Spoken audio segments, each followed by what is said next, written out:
Hello and welcome everyone, I am Madals and welcome to another StarCraft 2 England cast. Today guys, got a best of one game. It is between SeoHyeon, the red Terran player in the lower left position, who is up against OpTiKDream, the blue Terran in the top right. That of course means this is a TvT, and I am excited because it should be pretty damn swish.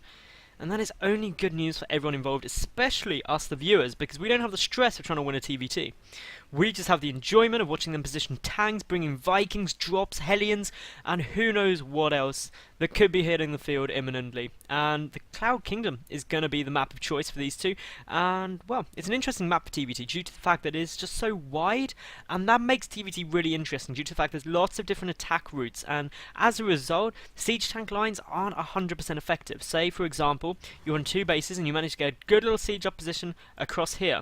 Well, that doesn't mean that your opponent can't just come through this area and just come and counterattack you, or come in from behind, or generally ruin your party with units at angles you're not expecting them, and that always does ruin parties. Now, I'm just taking a quick look around here and what else we've got from these two, and the answer is not too much. You've got a gas on its way at the moment though for Dream, and that in itself is quite an interesting play because it's the gas before the barracks.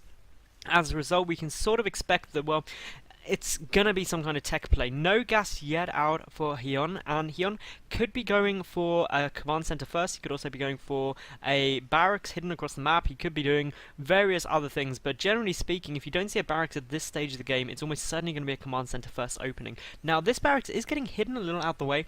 It's not a huge way out. It's just staying a bit awkward. So it means if a scout came up this way, it just delays the scouting a bit slightly. It would always get spotted, or at least in most situations it would. Here comes the SCV down though for Hyeon, just going to chuck down that command center, ready to get everything up and running as it should be. And remember, guys and girls, that if you do like my videos and you do like these casts, make sure you like them, and that just means more people will see them. Also, leave a cool comment, let me know what you think. If you want more ladder games, more tournament games, more Heart of the Swarm games, etc., just tell me what you'd like to see and I'll try and cater to any requests. And last but not least, subscribe because I get new games up every day. All of this getting scouted out very comfortably now. We do of course have that reactor coming down. We have the factory there. The reactor I don't believe was spotted, so that is good news. It's pretty obvious that it was gonna be there, but it just means that some of it's scouted, and Hyeon is saying oops, and he's really following this up, this command center first perfectly. He's got the barracks, the double gas on its way. He'll most likely add on a few more barracks straight after, but for the time being he's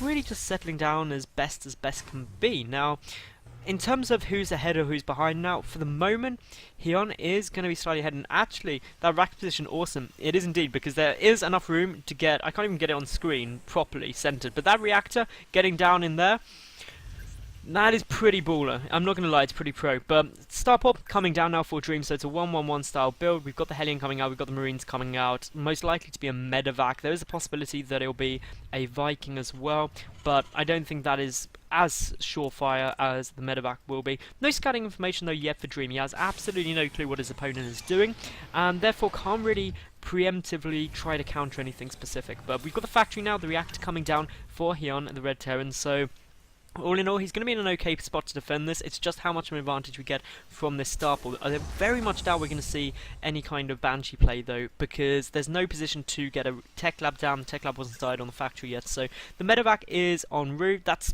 opens up options, basically, because with the Medevac, you're able to drop into the main base for a start. Your infantry becomes a little bit stronger. You can do multi-prong harassments. I mean, a drop into the main while Hellions come into the natural can be really potent, and this Hellion already, just on its own, is going to get an SCV kill.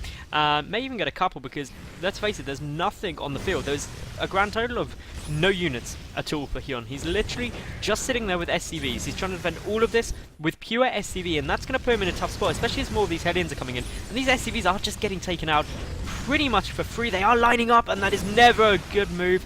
Of course, if we were casting a major event right now, I'd be screaming lining up, especially if this was 6 months ago. That was the saying of the game, was they're lining up, and then it kind of died out. It's still exciting, but not quite as exciting when we're in this early game. 4 workers killed though by those Hellions. That's good news. Looking overall, a 3 worker advantage for the blue Terran, which is nothing to be ashamed of. We've got a Viking now en route, so 1 medevac loaded up with Marines, as I kind of expect. That's going to come into the main base. The Hellions will come into the natural, and generally there's the Red Terran rather is going to have to multitask his little heart out, his little Stim Marine out, just to try and make sure it survives. Of course, Stim isn't done. Sorry for the false advertising there, guys, but yeah, drop coming in. The Hellions making sure the watchtower isn't held so it doesn't get spotted. Where's it going to go? Oh, it's getting dropped, actually, in the front, so perhaps just a straight up front door. Going to be a knocking, but I thought that would have gone into the main, but perhaps my predictions aren't always correct, which does just prove that I'm not a genius at this game, unfortunately. But I tried my best. Looking here, Mule's getting taken out. That's a bit lost. More units getting taken down for the moment. This orbital command will get away. That's fine. Hellions and a couple of Marines just chilling at the top of the ramp, making sure that they're fairly safe. The Marines spreading, minimizing the splash damage they'll take from the Hellions. And looking at the, well, unit count, we can see straight away. Now, this is a big advantage for Dream. He's got a fairly nice unit lead, and he's doing some good engagements. The Viking out now though, and that Viking is straight away picking off that medevac. That is irritating in itself, because that suddenly means that this infantry is going to be less effective. The Viking potentially going to go down and does fall. That is good news for Dream, who's streaming across the map with more units. The Hellions and the Marines are in a pretty much endless battle right now, which the Hellions are going to win with the help of that Marauder. So the Marines are trying to split, trying to minimize the splash damage taken. More Hellions are here. There's also the Marauder and Viking, but more Vikings on their way. No sign of any more medevacs at the moment, so air superiority is definitely on the cards. No natural base either here for Dream, for Hyeon rather. Dream is starting his own natural now, just in the main base though, so getting his next command center up, because he can afford to build in his main base due to the fact that he knows that his opponents was forced back. Looking at the worker count, 28 to 24. Dream definitely ahead right now, in my opinion, and essentially Hyeon has got to try and do something to come back. He's lost more units, his income's lower, his tech isn't quite as good, and his strategy for this appears to be to go for some Banshees. He's got Cloak on the way, he's got the Banshee on its way out. Meanwhile, the second gas coming down now for Dream.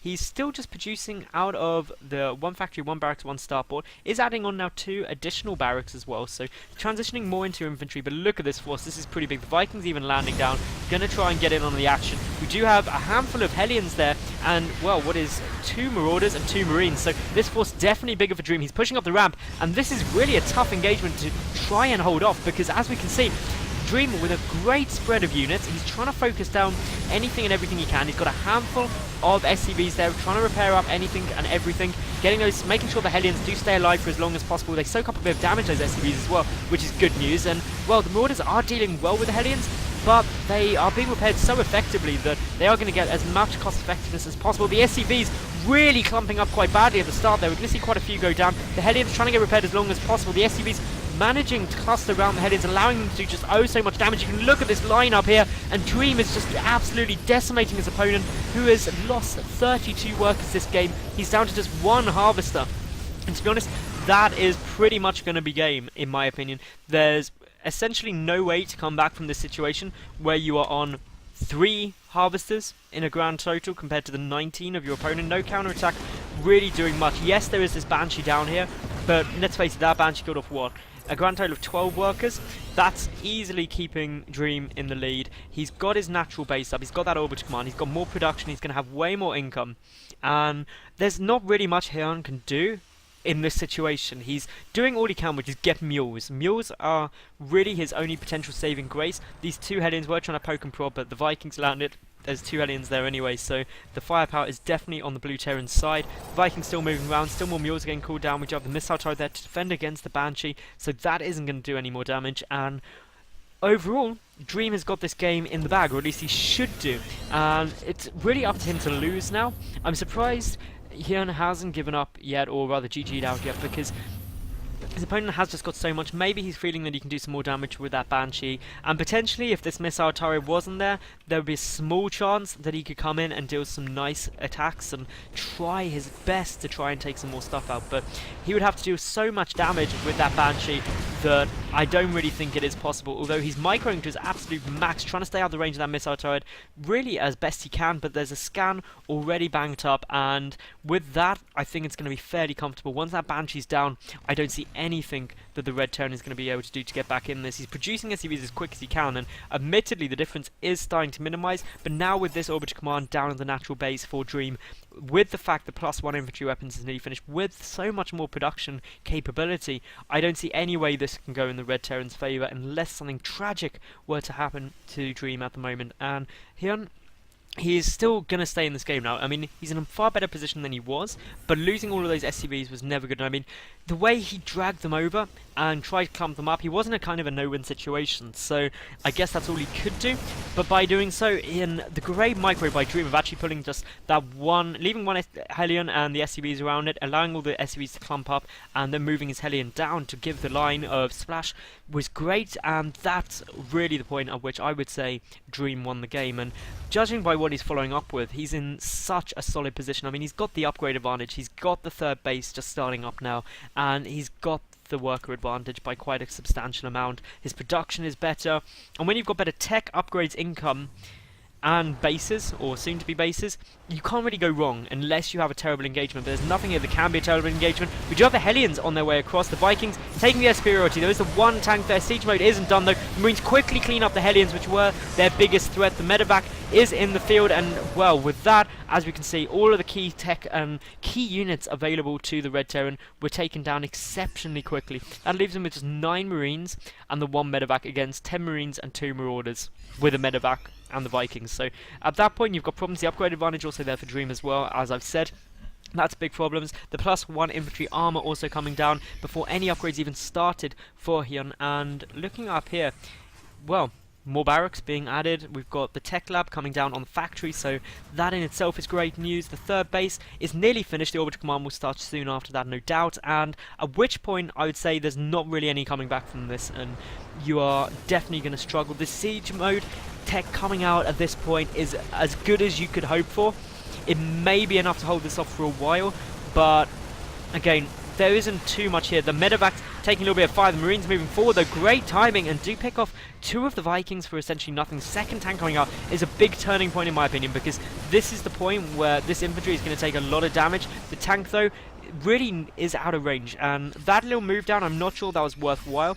Hyun has lost more than his opponent as well, and that's a key thing to know when we factor in, of course, his income is still substantially lower than that of his opponents. He's going to be a base down very, very shortly, and at which point he's going to seriously start to struggle. But we do see Dream.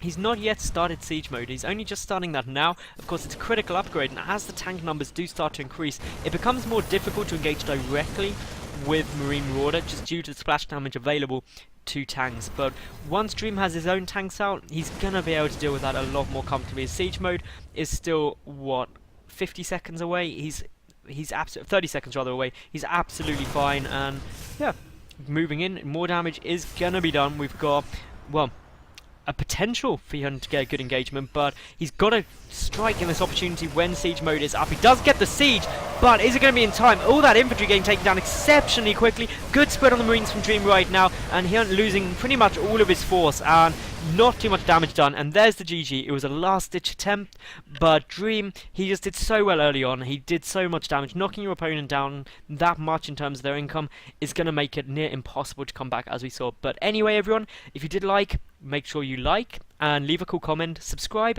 I will catch you tomorrow for yet another new cast. Thank you very much for watching, and goodbye for now.